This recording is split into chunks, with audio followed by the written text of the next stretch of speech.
ये कहाँ से चावल लेके आए हैं? इधर पड़े हुए थे, ये खा रहे थे आप? भूख लगी है? चलो आपको खाना बनाते हैं।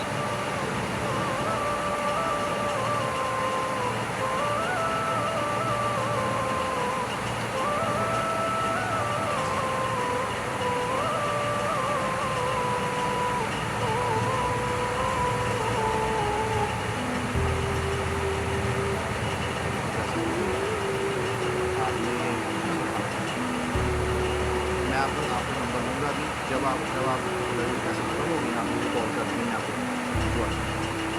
ठीक है? हाँ बता देगा। सुबह आए भाई, शाम को आए, दोपहर को आए, जब आए, जब उसका दिल करे आपको खिला देंगे जो कहे। ठीक है, चलो बहुत शुक्रिया, नंबर दे दो। बाकी जो भी आपको दिल करे आप इधर आके खा लिया करें। ठीक है।